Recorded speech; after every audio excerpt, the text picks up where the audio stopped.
Rivals Radio. Welcome back to Rivals Radio with Wally and Dee here on Rivals Broadcast Network. Today we're doing something a bit special, a real deep dive into the core of the football Rivals universe. Our mission. We want to pull back the curtain on two really key journeys. We've got some great insights, actually, from the league's own training department. First up, we'll map out that incredible journey, from college recruit all the way to pro star, and then we're going to lay out the blueprint for becoming a pro league general manager, leading your own franchise. That's exactly right. And what makes the Football Rivals League so, unique is how immersive it is. It's really fan-driven. This isn't like just watching from the sidelines.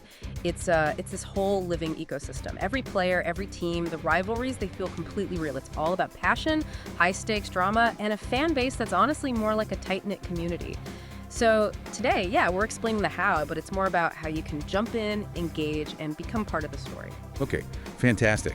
Let's break it down for anyone listening who's thinking, I want to be on that field. Yeah. How does someone actually start? How do you get into the Football Rivals College League? Is it just like an open application or? Yeah, good question. It definitely starts with a specific entry point. It's intentional. The most common way probably is getting an invite from someone already in the league, a current member. And that's not just a formality, right? It really helps build that community feel from the get-go, brings in people who are maybe already invested, or alternatively, you can find a direct link. We share those in our game, sometimes here on the radio or just on the official website. Easy to find. Click that link and boom, you're heading straight to the league's Discord server. The Discord. So that's like the main hub. Exactly. Think of it like the campus quad. It's where everything happens. Community interaction, all the key info, announcements, and that's where you'll find and fill out your player application. That's step one, really. Okay, the application. What about that? Anything specific a potential recruit needs to know? What kind of commitment are we talking about right at the start? Absolutely. There are some, let's say, strategic bits built right in. When you fill out that application, you'll need to pay dues. And these dues are based on the tier and class you pick. Freshman, sophomore, junior, senior, you choose. Now, this tier thing, it isn't just about funding. It's actually kind of a clever way to filter for players who are genuinely serious. It helps build a more dedicated, more competitive environment right from the start, ensures you're committed. And here's a really interesting rule. You can create up to 2 recruits each season. 2? Oh, okay. But here's the catch. One has to be offense, the other defense. It's not just about balancing the player pool, It subtly encourages you to think about team needs, team building right from your very first step. Get a broader view. Once that app is in, dues handled, you're officially in what we call the recruit pool. The recruit pool. Okay, so application's done, dues are paid. What's next? How does this pool work? Do you just wait? Or... It's pretty structured, actually, and it gives you some real choices. In the pool, you declare your recruit. That means, stating their name, position, and the school you want them to play for. Or, and this is interesting, you can choose to go in as undecided. Undecided? Why would you do that? Well, it makes you scoutable. Existing players, teams, they can look at you, see if you fit a need they have. It might open up opportunities with teams you hadn't even considered, adds a bit of intrigue. But if you've got your heart set on a specific school, claiming it directly on your application, along with all your details, that definitely helps. Shows commitment, helps that team spot you, puts you on their radar. And just like that, you're an official recruit. Now, one key thing to remember, and this is important strategically, the college league uses relegation. Relegation, like in European soccer. Exactly like that. So understanding where teams stand, the rivalries, the school dynamics, it's crucial. A team doing poorly could get relegated, which obviously impacts your future there, adds another layer of stakes, right? But don't worry, you can check out league videos or honestly just ask your teammates once you join. People are generally happy to help you get oriented. Unless they're your rival, I guess.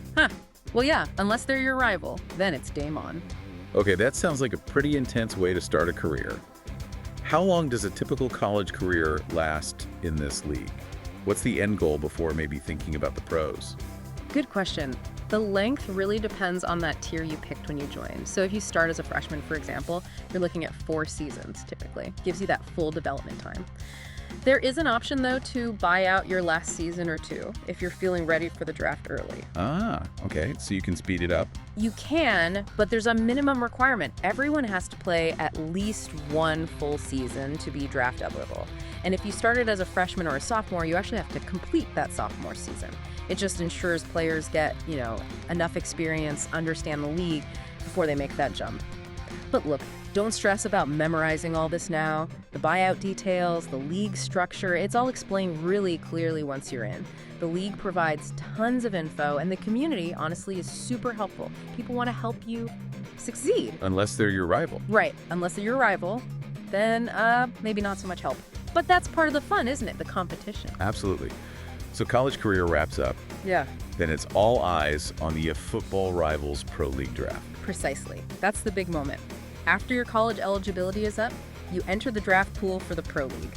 This is where, legends really start to get made, legacies are built. Once you're drafted, you have to play your rookie season with that pro team, no exceptions. Okay, locked in for year one. Yep. Think of it as like a rite of passage. You integrate, prove your worth to the franchise. But after that rookie year, trades are fair game, totally open. That adds a whole other layer of strategy for GMs and players. See what your market value really is, and the ultimate goal. For the player, it's winning. Winning championships, earning that prize money, getting your name etched in the history books.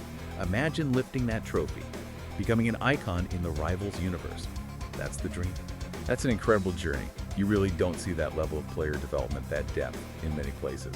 Fostering talent from college potential right up to pro icon status. It really paints a clear picture.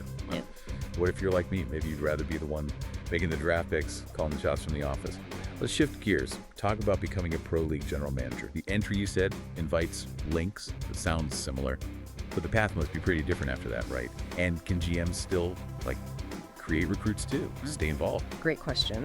And yes, the initial entry, finding the Discord, exploring that similar invites or links get you in the door. And absolutely, yes, potential GMs are definitely encouraged to create recruits. It's actually a fantastic way to stay connected to the player side of things, understand development, gives you a really valuable perspective for when you are a GM. But yeah, the actual path to becoming a GM is significantly more rigorous. It's specialized. When you feel ready, when you want to lead a franchise, your first step is to formally reach out. Notify Commissioner or Co-Commissioner Baxter. Okay, go right to the top. Pretty much. They're the gatekeepers, you could say. They'll start a conversation, really gauge your seriousness, your dedication. And we need to be crystal clear here. This is a real money prize league. The stakes are absolutely real. So the league is only looking for serious, committed individuals ready for a major hands-on leadership role. That initial chat sets the tone. And after that initial contact, I hear the interview process is pretty thorough. What are they really trying to find out in those interviews? Thorough might be an understatement. After that initial talk, you schedule an interview. It's usually with a board of 2 to 4 people. And these interviews, they can really vary in length. We've seen them go from maybe 20 minutes to, no joke, 2 hours long. 2 hours. Wow. Yeah. It's not just about quizzing you on rules. It's about understanding your vision for a team, your leadership philosophy, strategic thinking. How dedicated are you to the league's integrity, its growth? They need to be sure you can truly lead a franchise, not just manage it day to day. And another important point. While a few people might pool resources to own a team, only one person gets designated as the official GM. That person is the face of the franchise, the decision maker, the one accountable to the league. It's a big responsibility. Okay, so you survive the 2-hour grilling, you impress the board. What's the final step to actually getting the keys to a franchise? All right, well, if you make it through that, first off, congratulations. That's a big hurdle. You get the green light, basically. You can then choose your organization from the ones available. Then come the crucial steps, paying your GM dues and signing a contract. That contract isn't just bureaucracy, it's a serious commitment. Protects the league's info, ensures competitive balance, reinforces that professional standard. Timing is also key here. You can't just take over a team mid-season. Ah, okay. No mid-season changes. Nope. It prevents disruption, gives you a cleaner start, better for everyone. So if you become a GM right at the end of a season, you get the big advantage. You're there for free agency and the draft. You get the whole offseason to build. If you join during the offseason period, you might miss free agency depending on timing, but you will always be part of the draft. The league actually makes a point to delay the draft, reasonably, to give new GMs time to get settled, make their plans, and shape their roster. ensures you can make your mark right away. That makes sense. Give them a fair shot. So, new GM is picked, team is chosen. How do they get rolled out to the league? And what's the big picture mission once they're settled in? Yeah, the rollout is pretty public. New GMs get announced officially through league social media, definitely on the Discord server. That's where all the day-to-day stuff happens. You get a proper welcome. And then post-draft, you are fully in command of your franchise. A lot of the basics about team management, league rules, that actually gets covered during the interview process. But there's tons of support. We have tutorials, guides, dedicated chat channels. You're definitely not just thrown in the deep end alone. And the mission, it's simple, really. It's the same goal everyone has. Lead your team to the Rivals Cup. Win that championship. Claim that prize money. It's about building something lasting, a legacy, seeing your franchise name up there with the greats, proving your strategy works. It's honestly fascinating just how deep these paths go. Whether you dream of scoring touchdowns or making the championship-winning trade, this Football Rivals League, it really lets you dive in head first, doesn't it? Without those fantasies.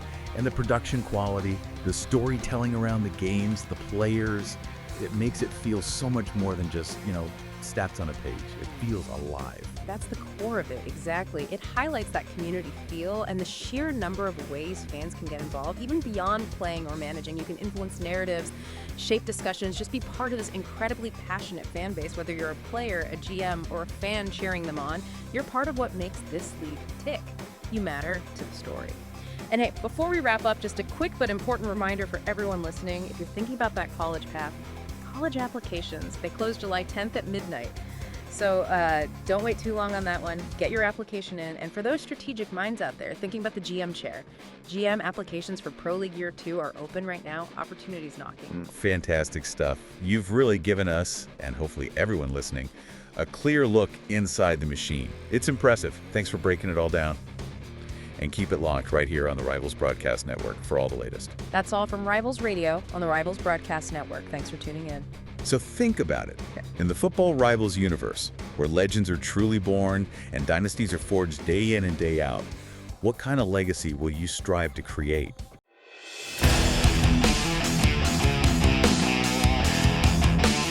It's Rivals Radio.